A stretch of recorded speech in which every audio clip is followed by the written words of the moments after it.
Hey everybody, I was going to do this on Saturday Salmagundi, but these are the knives that I changed the scales. I made the scales for. I made them out of micarta and G10.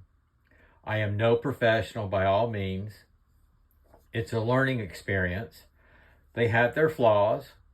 I've had people ask, would I be interested? I'm not ready to do that. It takes a lot of practice. Kudos. I have all the admiration and respect for those that do this for a living. This is just a hobby of mine, and it's a lot of fun because I can take a knife, change the scales that I find comfortable for me or I think is cool, and I feel like I've got a new knife, a new mail call. So I'm going to take this one out of my pocket. This is the first one I'll show. This is the Spyderco Tenacious. And this one I did the micarta scales. And I really love the pattern on this. You never know until after you sand it down what you're going to get. But I do have a company that's pretty consistent. And I have learned the different thickness of the micarta makes a difference on this outcome. This, I got a couple here I'll show you. It's like canvas micarta, linen micarta, and this is just a nice, I think this is like linen. And this is very special, and I carry this in my pocket every day. For right now, I set it down here. I've only done 2 folder knives, and I'll be doing a shop talk. I'm actually thinking about doing a live, and maybe we'll discuss it then. I'm going to do a couple more folders. This is the one, my very first one I did, and what a challenge. I can't believe I picked this as my first one. First folder knife, I'm sorry. This is the, there you go, it's a little stiff there, it's been sitting. This is the Honey Badger. That's D2 steel. I'm not going to go into the steels. We're looking at the micarta. But this is my second run. If you remember the first one, I sanded too deep and it went through. This has got its flaws, but it works. I'm pretty good with it. There's no wobble. I finally got the pivot screw to work. If you remember that, I was using another pivot screw. Lines up pretty good. This is the Honey Badger. This is my micarta scales.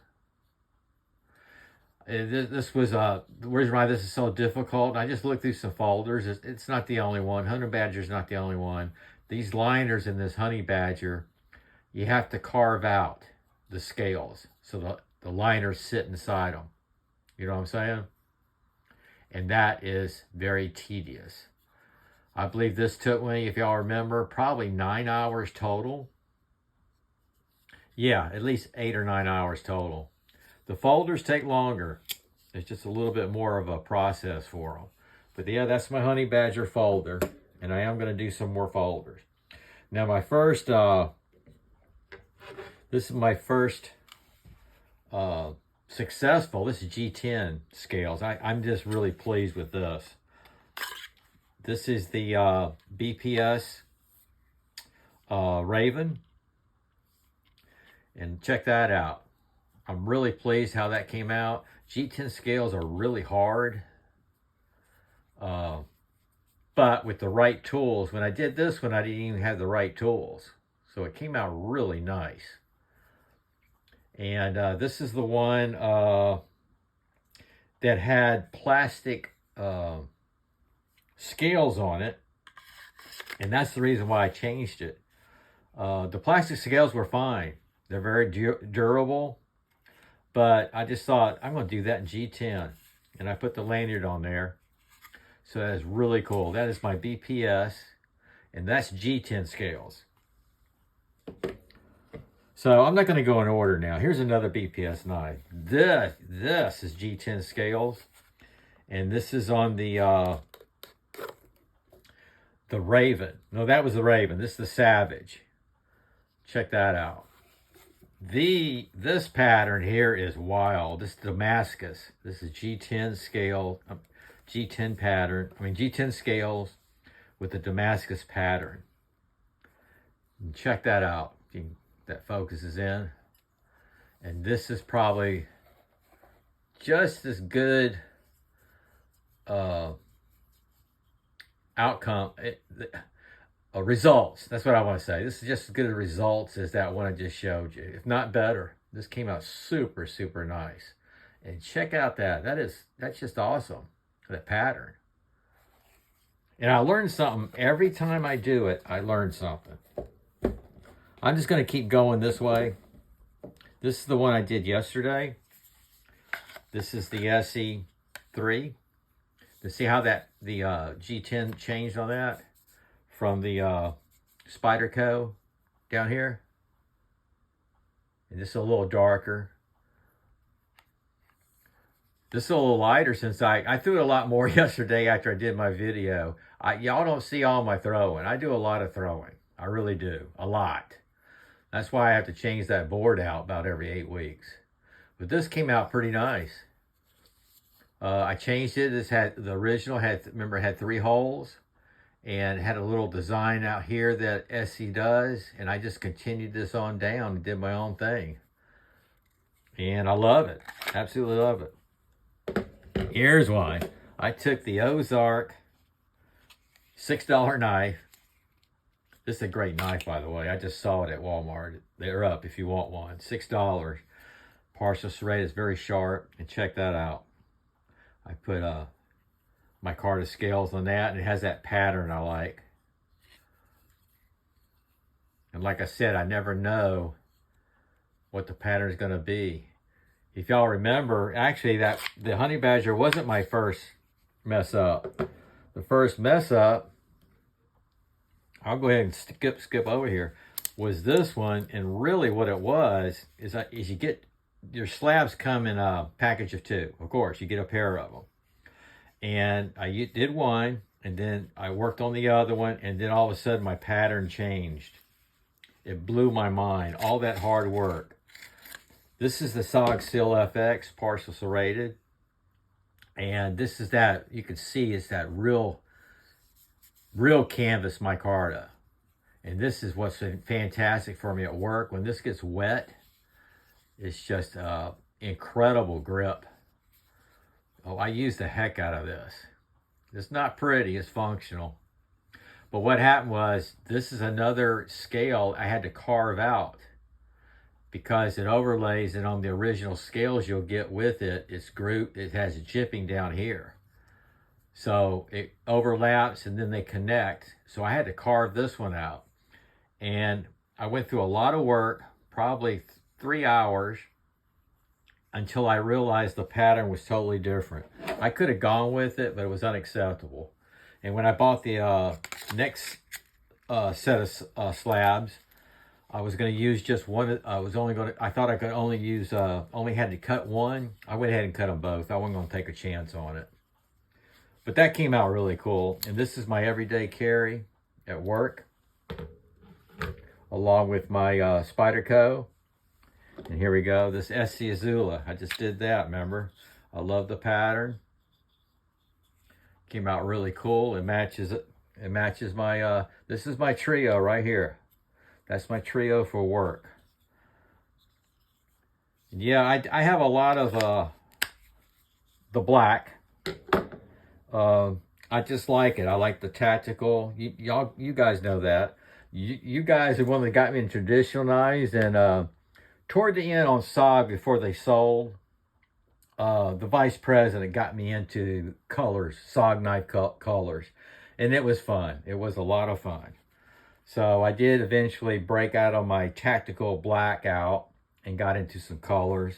I got some really great knives. Now y'all remember this. This is actually my second fixed blade knife. This is the Smittybilt.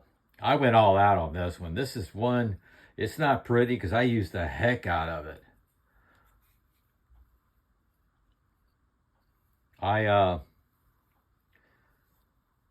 I sharpened the serrations up at the top. I created a wedge.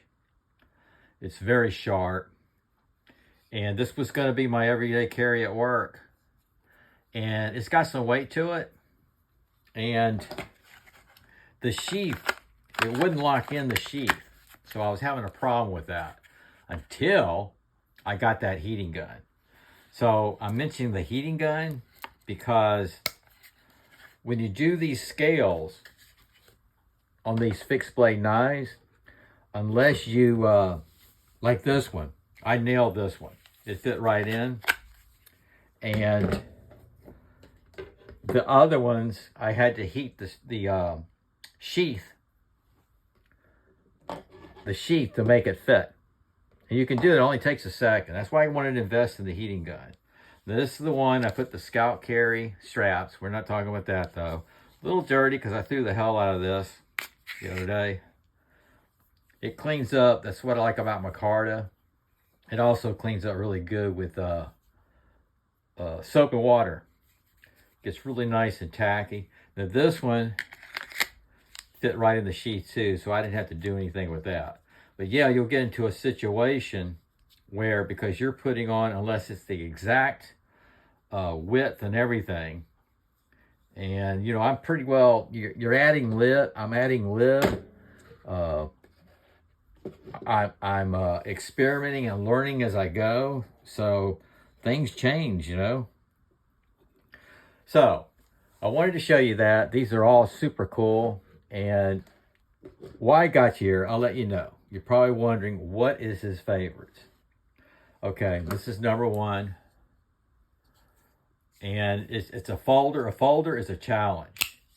But this, of course, has sentimental value. And on the inside of this one, on the scales, I wrote something down in there in remembrance of my youngest brother who just passed away in October.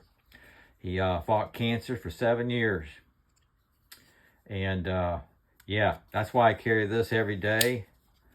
And I will carry it to the end. But that's my favorite. Just my favorite out of everything. And then it comes down to it, just from the results, I have to say that this one right here is just incredible. Check that out. I believe I could go, I'm not being cocky or anything, I think I could go on eBay right now and sell this. Of course, I polished that dust off right there. If I wanted to. I mean, check that out. I got to check out Amazon. I get all my stuff from Amazon. And if y'all remember, since I first started, I bought the tools that I needed as I went along. And it's made it so much easier. But I still run into obstacles now and then. This is one I really had to heat up, and it locks in beautiful. This is another one I think is one of my favorites. So I got 2 BPS knives that are my favorites. And that's really it. I wanted to share that with you. It's a lot of fun. It's a hobby of mine. Now, I do have my micarta scales coming in tomorrow, some tanned. And I'll talk about that. I'm thinking about doing a live. That's what I'm thinking about doing. I need to do a live, not for that, but I need to test out something. I need to test my live again, and I could do it with that. You know, kind of a neat subject. Okay, guys, thanks for letting me share. This went a little bit longer than I thought. I'm sorry. But this is my do-it-yourself, customized scales. G10 and micarta scales on my knives. Y'all take care and hope your day is going great. This is Fast Friday.